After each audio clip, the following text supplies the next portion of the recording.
Welcome back to the Gentleman's Gazette. In today's video, we're going to talk about 18 things you should never say to a woman, and why saying these things is considered hurtful and wrong.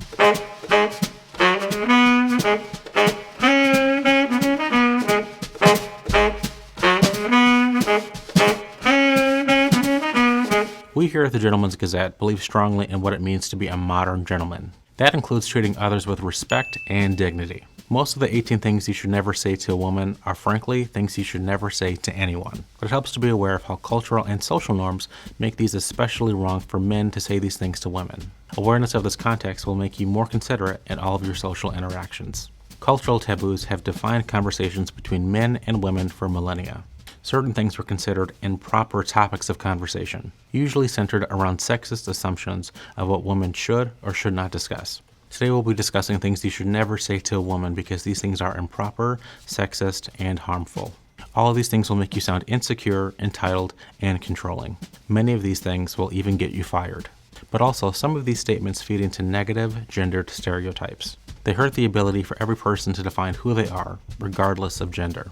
For these and more reasons we're going to share, you should never say these things to women. First, are you pregnant? We could talk about social, personal, or medical realities of childbirth. Women make complicated and introspective assessments, whether and when to reveal that they are pregnant. But we don't have to, because whether a woman is pregnant or not is none of your business. Therefore, you have no reason to ask about it. If she wants to share, she will bring it out. Next, when are you going to have children? We could just refer to the above point, but we'll emphasize that this loaded question supports the sexist assumption that all women do or should want to have children. Sexist conventions have often propped up the impression that women exist to only have children. When presuming to ask when a woman is going to have children, you're playing right into this assumption. Once again, if a woman wants to share her reproductive plans with you, she will do so when she chooses. Next, is it that time of the month? Ovulation, menopause, and other hormonal cycles affect women differently. It's insulting, juvenile, and ignorant to assume that any time a woman is having a bad day or is having strong emotions, that it's because of hormones. Newsflash, men also have hormones and they're not that great at controlling them. Would you want people to dismiss your feelings based on groundless beliefs about hormones? Saying things like, he's a teen, he does all his thinking in his pants. Or, he's middle-aged, this is all just a midlife crisis. Hormones affect everyone differently. But that doesn't justify treating someone differently, or to make assumptions about their involvement in someone's feelings. Next, you look tired or sick. Frankly, you would never want to say to anyone, you look terrible today. Do you have the flu? The plague? No one likes hearing that they don't look their best. Chances are, they're perfectly aware of how they look. Unlike in the 15th century, people can't afford mirrors. Questions like these are especially galling for women. This is because society holds women to a much higher standard than men when it comes to personal public appearance. If you're genuinely concerned about how someone is feeling, don't express it by critiquing someone's appearance. Next, are you sure you want to wear that? As men who like to dress well, you've probably received some unsolicited, negative comments about your wardrobe choices. See our video on that subject here. And was this helpful to you? We suspect not, so don't presume to tell others what they should or should not wear. This question is more insulting when said by a man to a woman, because it implies that a man is a much better judge of what a woman should be able to wear. If someone asks you your opinion on their look, or is actively seeking advice, share it honestly and kindly. And sometimes even we need to practice more kindness when critiquing clothing choices.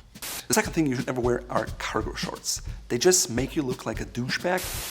Wearing white tennis socks with brogues or with long pants make you look like a peasant.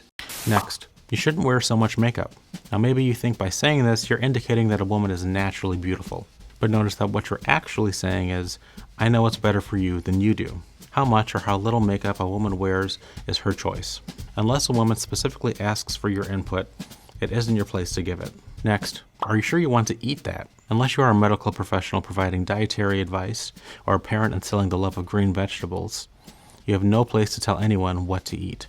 This is especially true when it comes to women, as women are habitually subjected to unfair and unrealistic expectations regarding their eating habits. Not only does saying this imply that a man should control what a woman eats, it implies that the woman should conform to society's unrealistic expectations. Focus your energies on your own good diet and trust that others will do the same.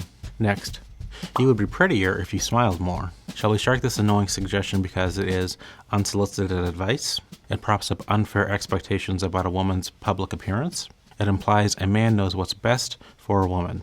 Why not all three? And in fact, we'll add a fourth. Now this particular suggestion is commonly also used as a catcall. So not only is it sexist, but it's also deeply jarring. A woman does not owe you a smile, nor does she exist to provide anyone something beautiful to look at. Next, you should feel lucky that you get free drinks when you go out. The convention of buying a lady a drink was originally intended as a non-invasive way for a gentleman to express his interest without an introduction. But some people assume that by buying a lady a drink, they're now entitled to a lady's time. If a gift comes with a caveat of obligation, it is no longer a gift. It is a bribe, even a thinly veiled threat. Free drinks are one of the many benefits that are allegedly assumed to be enjoyed by women on the dating scene. Fact of the matter is, for every benefit women enjoy, there are just as many discomforts and risks. A naive assessment of free drinks assumes that all women should be grateful for this attention, regardless of whether or not the woman even wants to talk to the person who provided the drink. Now, statements like these come from an entitled position that ignore the realities of dating for women. These statements aren't clever, nor are they incisive, but they will make you look self-absorbed and entitled. Next, you're crazy. This is another extremely dismissive and extremely insulting thing that you should never say to anyone. By implying that someone is insane, or at least acting that way, you are now giving yourself permission to go ahead and dismiss everything that they have to say. It's especially insulting when leveled at women, due to the lie that women are more mentally unstable than men, which is a lie that is deeply rooted in history. You don't actually think that the person you're speaking to is crazy because by definition, you can't reason with anyone who is insane. Therefore, this insult can only be deployed to justify dismissing others. It should always be avoided, regardless of the gender who's being spoken to. Next, it's not a big deal. When someone says something is a big deal, it's not your place to define whether or not it is. You don't get to decide someone else's perceptions or feelings. And when a man says this to a woman, he is implying that he, and not she, is the best arbiter of what is right. Therefore, this claim becomes not only insensitive, but also deeply sexist. Next, calm down, you're being emotional. Now, fundamentally, you have no right to police how anyone else feels. If they're feeling emotions and are acting on them, they have every right to do so. This claim is meant to imply that the other person is being irrational and unreasonable. That's not the same thing as experiencing one's feelings.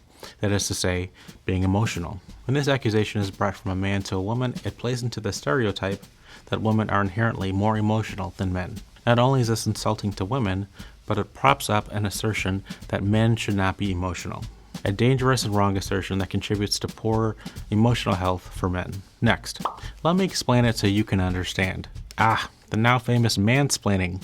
If you're going to explain something to someone, it is a given that you're doing so with the intention of being understood. The only reason to explicitly state you're doing so is to be demeaning by implying that you're now dumbing things down. This is wrong under any circumstances, but especially when said by a man to a woman. It implies that the man is innately more intelligent than the woman. When explaining anything to anyone, do it in a respectful and an informed way. Next, you're very smart or well-spoken for a woman. It doesn't take much imagination to recognize how backhanded this statement sounds.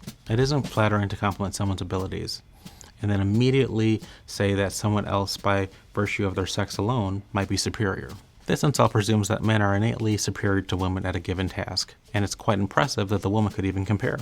There is simply no reason to draw comparisons like this, except to belittle a woman's achievements, so just don't do it. Next, you should ask my mom how to do. Just because your mother does something a certain way doesn't mean it's the only way. This suggestion not only implies that the woman you're telling it to is doing something wrong, it sets up an awkward competition between the woman and your mother. Also, you've effectively volunteered your mother to help someone out, as opposed to offering to help yourself, as if it's a task just for women. If a woman is trying to do something, it isn't helpful to say, I know someone who can do that better. If a woman asks for help in an area where you know your mother excels, you might politely suggest that the two swap ideas. Otherwise, offer to help yourself if you can. Next, I'm interested in a relationship when you're not. Obviously, you're under no obligation to be in a relationship, but you also cannot lie about said relationship because it is more convenient or beneficial for you. We hope it is patently obvious how egregiously wrong it is to lie about commitment to secure sex. But even in more benign circumstances, it is never okay to feign interest in a relationship. You're playing with someone's feelings and being manipulative. If you're not ready to be in a relationship, say so, even if it ends what you currently have. Pretending won't make things better, and it isn't easier than just breaking up. As is usually the case in most human relationships, honesty is the best policy. Next, You knew I was like this. Relationships are all about trust and compromise. As a relationship grows, growth from those involved is expected. If a partner shares an opinion about your behavior, take it seriously.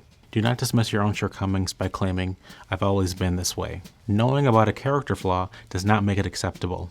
If you care about the relationship and trust your partner, listen honestly and openly to what is said. And you must be fundamentally open to change. If you don't care about the relationship or trust your partner, why are you in the relationship? And lastly, you aren't like other girls. And while everyone likes feeling special, the compliment is actually insulting. It implies that there is something fundamentally deficient about other women, and that the woman receiving the compliment should feel grateful that she alone has been found worthy. It also exacerbates a social construction that seeks to put women in competition with each other over everything. The respect, dignity, and appreciation due to all women is held up as a prize, due to be given out by a man to a woman of his choosing. Hopefully what someone giving this compliment is trying to express is, "I've never felt this way about anyone before," or "You are extremely special to me." So if that's what you mean, say that instead. It's more personal, more meaningful, and doesn't play into sexist stereotypes. In summary, a gentleman should always treat everyone with respect, and that includes, of course, the ladies. Now, this isn't a comprehensive list, but it does cover many of the most egregious examples. Today I'm wearing a blue and white checked button-up shirt and khaki pants, with a Fort Belvedere belt and Fort Belvedere socks, and of course finishing off with white leather sneakers. And of course, you can always find socks like these and other great accessories at the Fort Belvedere shop here.